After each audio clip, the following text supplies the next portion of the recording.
हरिंदर जी, आपको क्या लगता है कि ये जो कोरोना है, ये जिस प्रकार से आया है, ये लाया गया है या कोई भी षड्यंत्र है, इसका यदि ईश्वर की इच्छा से सब कुछ होता है तो आपको क्या लगता है कि ऐसा क्या कारण है कि भगवान के होते हुए जो है इतने लोग जो हैं बेमौत मर रहे हैं? देखिए क्या है ना, मैं आपको एक बात साफ साफ बता देता हूँ कि मौत से प्यार किसी को नहीं है। क्योंकि ये कोरोना को अवतार मान लो। ये अब इस विषय पे मैं नहीं जाऊँगा कि ये किसी के द्वारा लाया गया है या किसी ने इसको उपजाया है, कि जो जो भी है, ईश्वर की इच्छा के बिना कुछ होता नहीं। लेकिन ये आया है तो इससे जो भी नुकसान हो रहा है उसमें हमारा मानवीय कर्तव्य जो भी बनता है वो हमें करना है। वो उससे हम इसका कुछ सॉल्व कर पाएँ या नहीं कर पाएँ, लेकिन एक बात समझ लीजिए कि मौत जो है, उस मौत से हमारा प्यार नहीं, मौत तो हमारा स्वाद है। अब बकरे का, पाए का, तीतर का, मुर्गे का, हलाल का, बिना हलाल का, और ताज़ा बच्चे का, या भुना हुआ, छोटी मछली, बड़ी मछली, आप अगर देखोगे तो ये आँच पे सिका हुआ या कुछ भी ऐसा हो तो न जाने कितने ही, बल्कि अनगिनत स्वाद हैं आज मौत के। तो क्योंकि जो मौत है वो किसी और की हो रही है और स्वाद हमारा है उसमें।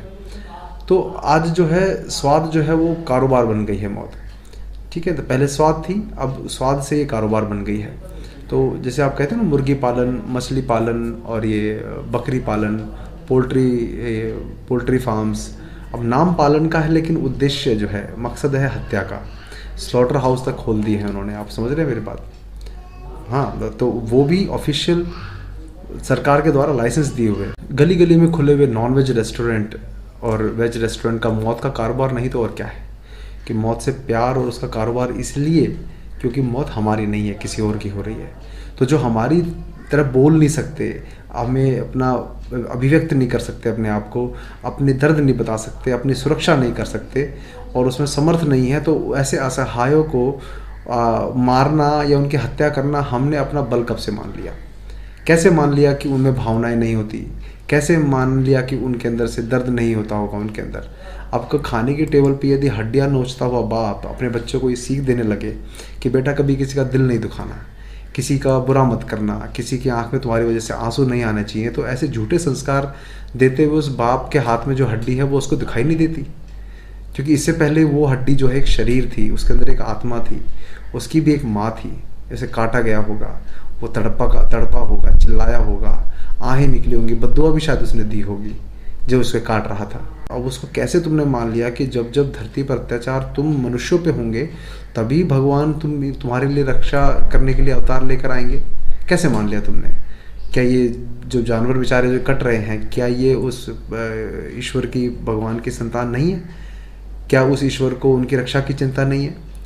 तो मैं ये कहता हूँ, आज कोरोना किसी का भी षड्यंत्र हो सकता है भाई, क्योंकि आज ये कोरोना वायरस उन जानवरों के लिए कोई ईश्वरीय अवतार से तो कम मैं नहीं मानता।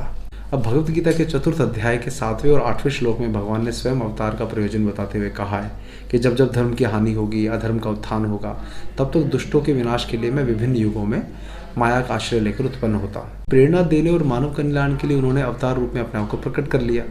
तो हम तो यही मानने लगे हैं अब, क्योंकि जब से इस वायरस का कहर बरपा है लोगों पर, जानवर बहुत स्वच्छंद घूम रहे हैं, पक्षी चहचहा रहे हैं, उन्हें पहली बार इस धरती पर अपना भी कुछ सा अधिकार नजर आया है। पेड़ पौधों तो ऐसे लहला रहे हैं जैसे उन्हें नई जिंदगी मिली हो। तो धरती पर जैसे सांस लेना जो है वो थोड़ा और आसान हो गया है। तो परमपिता परमेश्वर जो है, ईश्वर ने जो है, निर्माता जो है सृष्टि के निर्माता द्वारा जो रचित करोड़ों करोड़ जो योनियों में से एक कोरोना ने तुम्हारी पूरी औकात तुम्हें बता दी। समझ पा रहे हैं आप? देखो ना आप क्या हो रहा है, घर में घुस के मार रहा है तुम्हें। तुम जो है कुछ नहीं बिगाड़ सकते उसका। घंटियाँ बजा रहे हो, दिए जला रहे हो, इबादत या प्रेयर या भीख मांग रहे हो, हमें बचा लो, हमें बचा लो। तो इसका क्या मतलब है? अब धर्म की आड़ में अपने स्वाद के लिए कभी ईद पे बकरे काटते हो, कभी बलि देते हो, या बाकी सब छोड़कर धर्म के नाम पे नहीं तो अपने स्वाद के लिए मछली का भोग लगाते हो और जानवरों को काटते हो। क्या जानवर नहीं, किन किन देशों में देखो क्या क्या जानवर काटे जाते हैं, मारे जाते हैं, खाए जाते हैं। हर चलती चीज़ को खाने का योग्य समझने वाले देश भी इस दुनिया में है। ये कभी सोचा आपने कि ईश्वर का स्वाद क्या होता है? ईश्वर क्या खाता है? क्या है उनका भोजन? ये जो आप खा रहे हो ये भोजन हो सकता है, जब उनके लिए उपयुक्त नहीं तो आपके लिए कैसे उपयुक्त हो गया? किसे ठग रहे हो? भगवान को, अल्लाह को, गॉड को, खुद को? तुमने तो उसे सिर्फ एक उसमें भी बंटवारे तुमने कर डाले, तुम इंसान ने, तुम्हारे बस की तो उसको भी एक मानकर रहने के औकात नहीं रही, उसको भी तुमने बांट दिया।